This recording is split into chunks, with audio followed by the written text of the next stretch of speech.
Hi అండి. Welcome back to my home food channel. ఈరోజు మనం చేసే రెసిపీ బ్రెడ్ డిజర్ట్ అండి.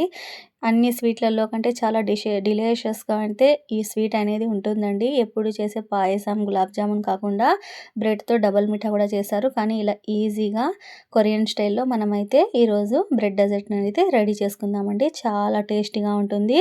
ఒక్కసారి ట్రై చేసినారో మరీ మరీ చేసుకొని తింటారండి ఈ స్వీట్‌ని.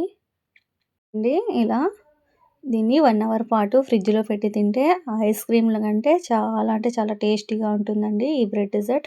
తప్పకుండా మీరు కూడా ఒకసారి ట్రై చేయండి. ముందుగా అయితే నేను బ్రెడ్‌ని ఒక బన్ ప్యాకెట్‌ని అయితే ఇలా తీసుకున్నానండి, బ్రెడ్ ప్యాకెట్‌ని.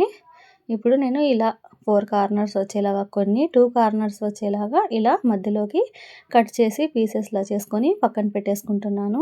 చూడండి, మీరు కూడా ఇలా కట్ చేసి ముందుగానే పక్కన పెట్టేసుకోండి. ఇప్పుడు నేనైతే ఈ కస్టర్డ్ పౌడర్‌నైతే మీకు ఎక్కడైనా స్టోర్‌లలో దొరుకుతుందండి. ఇది కిరాణా షాపుల్లో. ఈ కస్టర్డ్ పౌడర్‌ని బాయిల్ చేసుకున్న మిల్క్‌లోకి ఆల్రెడీ కాచి చల్లాల్చిన పాలండి. ఈ పాలల్లోకి 2 టీ స్పూన్ల వరకు ఈ కస్టర్డ్ పౌడర్‌నైతే వేసేసుకొని బాగా ఉండలు లేకుండా ఈ మిల్క్‌లోనే కలిపేసుకోవాలి. కేవలం 5 ఇంగ్రీడియెంట్స్ ఉంటే చాలండి ఈ బ్రెడ్ డెజర్ట్ అనేది చాలా తొందరగా ఈజీగా కొరియన్ స్టైల్‌లో అయితే మనం రెడీ చేసుకోవచ్చు. చూడండి, ఇప్పుడు నేనైతే ఒక ప్యాన్ పెట్టుకున్నానండి. ఒక గిన్నె ఇలా పెట్టేసుకొని ఇందులోకి నేనైతే ఇక 20 రూపీస్ పాల ప్యాకెట్‌ని ఇలా కట్ చేసి గ్లాస్‌లోకి వేసుకొని ఈ గిన్నెలోకి అయితే వేసేసుకుంటున్నానండి.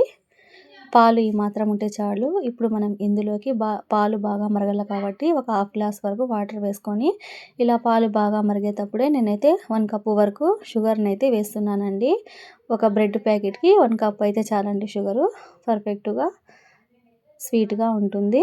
చూడండి ఇలా బాగా ఇప్పుడు ఈ చక్కెర, పాలు అన్నీ బాగా మరిగేటప్పుడే నేను ముందుగా కలిపేసి పెట్టుకున్న ఈ కస్టర్డ్ మిల్క్‌ని కూడా వేసేసి బాగా క్రీమీ స్ట్రెచర్ వచ్చే వరకు బాగా ఈ పాలు, చక్కెర, కస్టర్డ్ మిల్క్‌నంతా బాగా ఉడకబెట్టాలండి. మరగనివ్వాలి. అంటే ఇలా అంతా ఆల్రెడీ మనం కలిపినాం కాబట్టి ఈ కస్టర్డ్ పౌడరు ఎక్కడ అనేది ఉండలు ఉండవండి. ఇప్పుడు చూడండి ఇలా క్రీమీ స్ట్రెచర్ వచ్చే వరకు బాగా వీటిని పాలనేది గట్టిగా అయిపోవాలండి. చిక్కగా క్రీమ్ లాగా ఉండల్లా. అప్పుడే ఈ బ్రెడ్ డెజర్ట్ అనేది చాలా టేస్టీగా పర్ఫెక్ట్‌గా వస్తుంది. చూడండి ఇలా.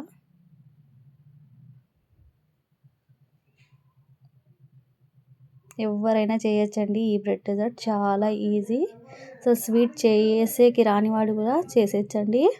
ఇప్పుడు నేనైతే ఏదైనా ఒక బాక్స్ తీసుకొని ఇలా లేయర్స్ లాగా ఈ బ్రెడ్‌ని ఇలా అన్నిటిని ఈక్వల్‌గా పెట్టుకుంటున్నానండి. ఒక 2 లేయర్స్ వచ్చేలాగా ఇలా పెట్టేసుకొని ఇప్పుడు మనం ముందుగా ప్రిపేర్ చేసిన ఈ కస్టర్డ్ మిల్క్ క్రీమ్‌ని కూడా ఇందులోకి ఇలా కొద్దిగా వేసేసుకోవాలండి. బాగా ఈ బ్రెడ్ డెజర్ట్ అనేది ఫ్రిడ్జ్‌లో పెట్టుకొని బాగా 1 అవర్ పాటు కూల్ చేస్తే చాలా పర్ఫెక్ట్‌గా ఉంటుందండి.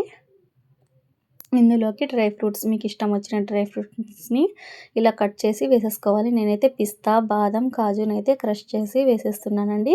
సేమ్ అండి, సేమ్ ప్రాసెసింగా. మరి ఒక లేయర్ పెట్టుకోవడం, కస్టర్డ్ మిల్క్ క్రీమ్‌ని పైన వేసుకోవడం అండి. సూపర్‌గా ఉంటుందండి ఈ బ్రెడ్ డెజర్ట్. మీరు కూడా ఒకసారి ట్రై చేయండి. చాలా అంటే చాలా ఈజీ. చూడండి, పాలు, మిల్క్, కస్టర్డ్ పౌడర్, చక్కెర, బ్రెడ్ కేవలం ఒక 5 ఇంగ్రీడియెంట్స్‌తోనే, అలాగే డ్రై ఫ్రూట్స్ మీకు ఇష్టం వచ్చినటివి. డ్రై ఫ్రూట్స్ లేకపోయినా కూడా చాలా టేస్టీగా ఉంటుందండి.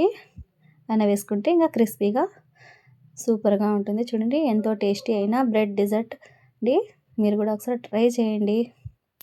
తప్పకుండా ట్రై చేయండి. సూపర్ అనకుండా మాత్రం ఉండలేరు. ఇప్పుడు నేనైతే 1 అవర్ పాటు దీన్ని స్టోర్ చేసుకుంటున్నానండి ఫ్రిడ్జ్‌లో.